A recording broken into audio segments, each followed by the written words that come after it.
As always, let me preface this. I am a Naruto fan who swore I would never watch One Piece, but here we are.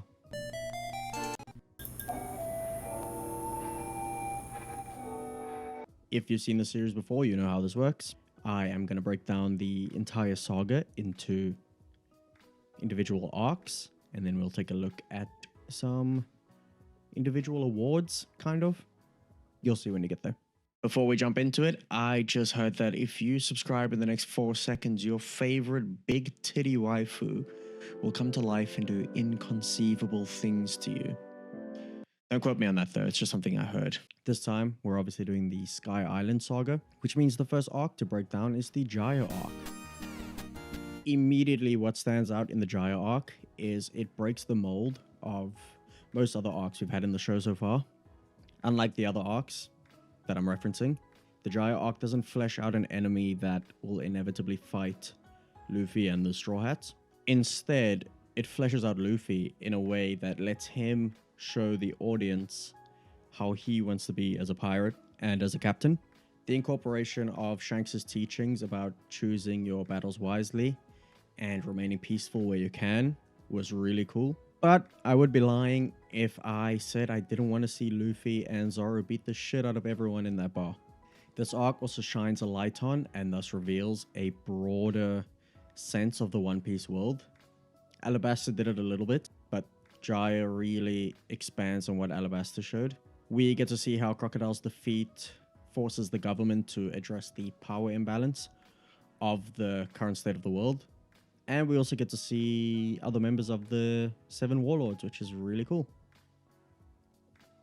At the end of the saga, I think, we get to see Doflamingo arrive at Jaya and sort out Bellamy's crew, which was very sick, but also very intimidating to see the kind of powers that Doflamingo possesses. The arc also hints at the growing influence of Blackbeard, Whitebeard, and Shanks. It was cool to see the sheer size of Whitebeard and his crew, and also the influence that they have within the world of One Piece. As it seems, Whitebeard is currently the closest to being the king of the pirates. I'm a fan of how Blackbeard was introduced. He seemed like a larger, hairier version of Luffy, and he didn't seem menacing at all. And then obviously they revealed his true nature, which was extremely menacing and evil. And I was a huge fan of how they did that, but not a huge fan of Blackbeard.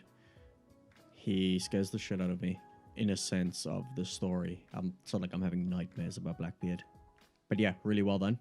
The building of the One Piece world's complexity and character building being the main focus of the Jaya arc is extremely welcome in my books. I personally think it was a solid follow-up from Alabasta, so 8 out of 10. And now the big dog of the saga, Skypiea.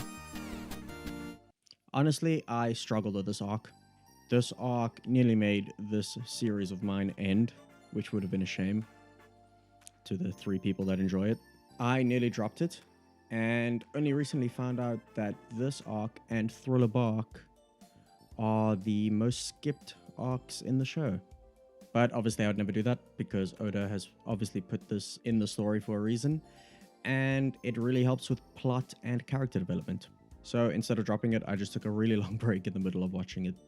I'm going to cover the negative stuff of the arc first, and then I'll move on to the positives, because there was actually a lot of stuff I did like. So please don't click off the video because you think I hate Skypiea that much. I beg. Thank you. The worst part of this arc is the damn pacing. Everything felt like it took super long to conclude.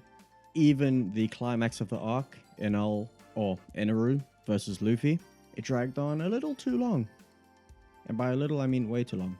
The part I really struggled with, and what eventually made me take a break, was the whole bit where the Going Merry was stuck on the sacrificial podium or altar, and the crew had to fight against Satori. That, oh my god, felt like it took years of my life watching that. I was also not the biggest fan of Enel or Eneru, which I know is a hot take, but let me explain. He is a good and a really strong villain, but the negative feelings towards the pacing of the arc made me not feel much towards him because the pacing issues overwhelmed everything. Don't get me wrong, I still found him super intimidating, but I just wanted Luffy to beat his ass so that the arc could end, not necessarily just to beat his ass, if that makes sense. Now onto the positive stuff of the arc. I promise you there's quite a bit. So some of the things I liked are Nolan's backstory, especially when it was revealed that it was all true and not just lies like everybody thought. So seeing his relationship with Kalgura and the rest of the people on Skypiea. I also really liked the Shandians or Shandorians history and the way it is fleshed out.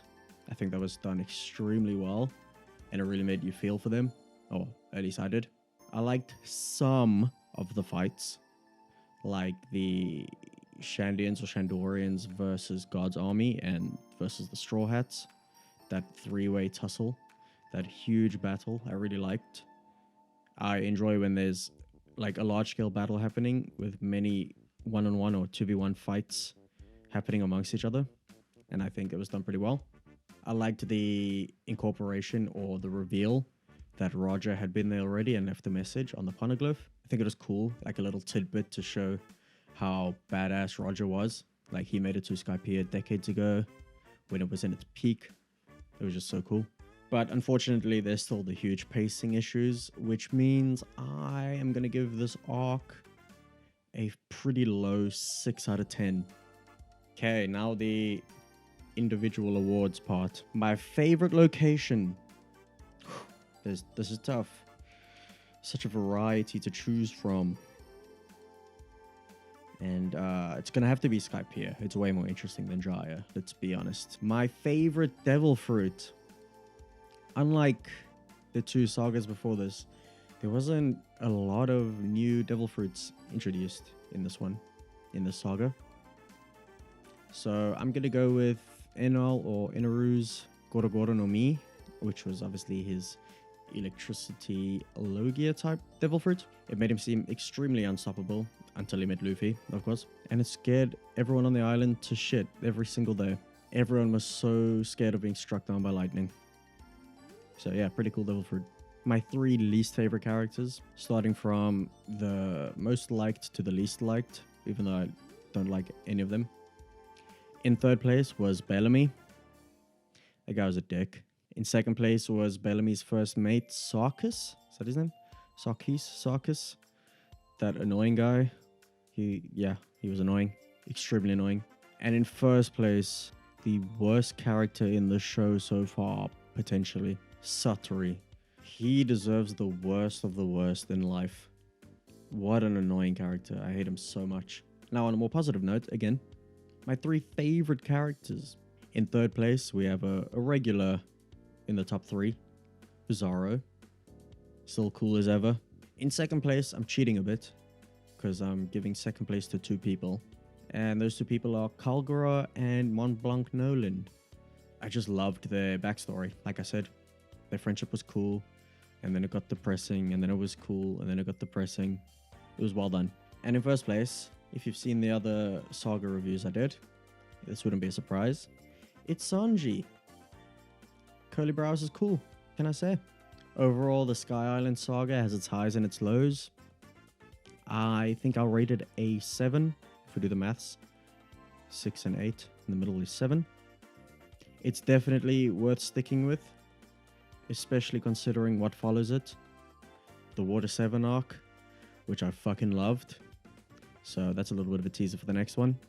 And with that being said, thank you so much for watching. Please do subscribe. Please let me know in the comments what do you think of the Sky Island Saga, specifically Skypiea. I don't know if I'm being too harsh in it. Am I justified in my negative ratings of it? And I'll see you next week.